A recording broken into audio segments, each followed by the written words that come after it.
In a last video of mine, I have talked about how mythology influences fiction. In this video, I'm going to tell you how mythologies are adapted in fiction.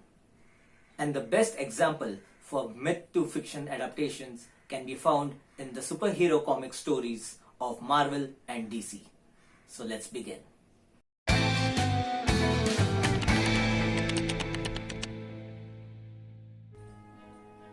Hello everyone, this is Pranav and you're watching Pravyav Nav, a channel where I talk about history, mythology, fiction and food, travel, basically everything cultural and their relations with each other. So today's topic is how mythology is adapted into fiction. DC comics and cinematic universes adapts and takes inspirations from mostly Greek mythologies. As you all know, Marvel Cinematic Universe have characters borrowed from the gods of Norse mythologies like Odin, Hela, Thor, Loki and others. I'm not going to talk about the similarities between the two, but I'm going to talk about the difference between the two. I will discuss the differences that put apart fiction from the real myth.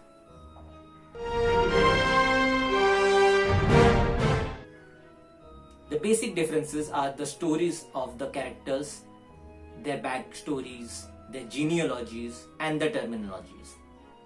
For example, in the Norse mythology, the tribe of gods are called Aesir, and the place where they live is called Asgard. Basically, the place is named after the tribe.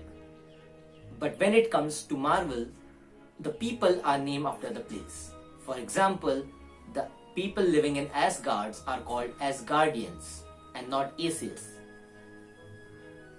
This is an attempt to humanize the gods. The other differences are their genealogies. In the Marvel Cinematic Universe, Odin, the god of all, and his wife Frigga have two children, Hela and Thor, while Loki is adopted by them, whose real father is Laufey. In the Norse mythology, Odin's wife is Frigg, not Frigga. They have two children, Hod and Balder.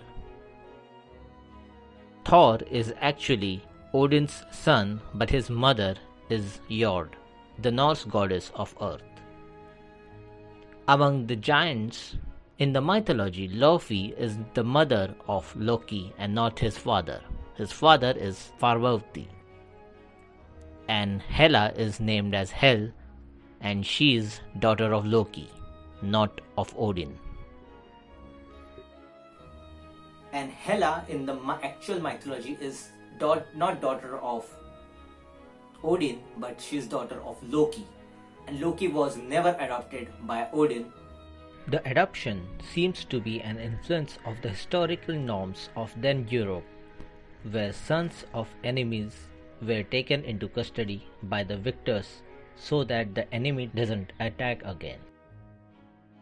Unlike the MCU's Ragnarok, the actual Ragnarok of Norse mythology is the end of the world and also end of most of its gods.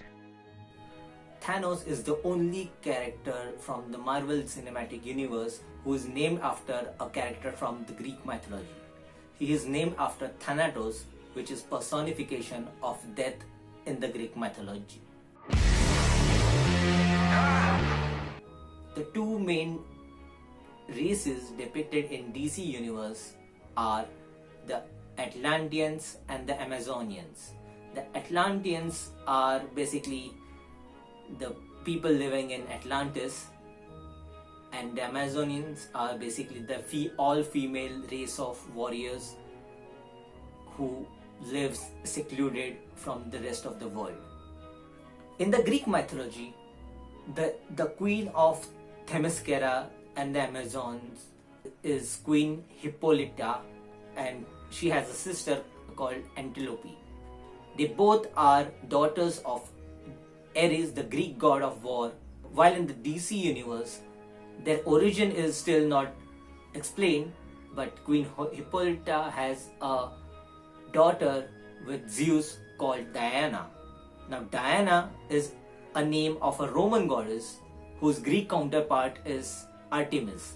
And Artemis is goddess of wild hunt and crossroads and other wilderness. Just like Artemis, Diana, the Wonder Woman, is daughter of Zeus, which in a way correlates with each other. While there are many variations of this mythology, but in every variation, Queen Hippolyta dies in the ancient times. In the Greek mythology, Zeus and Leto's daughter is Artemis. Her Roman variant is called Diana. She could be the inspiration behind the Wonder Woman. Poseidon is the god of the ocean, and with Leto, he has a son named Atlas. Atlas is the first ruler of Atlantis. Ares, the god of war, and Othera have two daughters, Hippolyta and Antilope. Hippolyta is the queen of the Amazons, who dies in every variant of an epic. In the DCEU, Hippolyta, the queen of the Amazons, and Zeus have a daughter, Diana, the Wonder Woman. Ares being her half-brother. Here, King Atlant is the first ruler of Atlantis, a fictional variant of Atlas. Among his descendants is the Queen Atlana, whose son is Arthur Curry, also known as the Aquaman. The story of Atlantis is mostly the same both in the mythology and in DC universe, where they are an ultra advanced civilization which gets destroyed through a flood and they go underground. In the mythology, Greek god of oceans, Poseidon, gives away an ocean to his son Atlas, which we today know as the Atlantic Ocean. This is where the Atlantis existed. While in the DC universe, the first king of Atlantis is King Atlan, and although he has no descent from Poseidon, he is shown to have wielded a trident which is made from the steel of Poseidon, which can also mean his own Poseidon's trident, and in a way he is the fiction equivalent of Atlas, which is a shift from a mythological character to a fictional character. If you think from an historical point of view, the Norse gods are nothing but forces of nature personified and not literal beings. The Amazonian tribes of women could have been a matriarchal women warriors living somewhere in Anatolia, while Atlantis is understood as an allegory by Plato and not to be taken as a seriously real tribe. This is Pranav signing off. I'll be back with more topics on history, mythology, fiction, food and travel. Stay tuned to the channel and subscribe to Pravya now. Tada!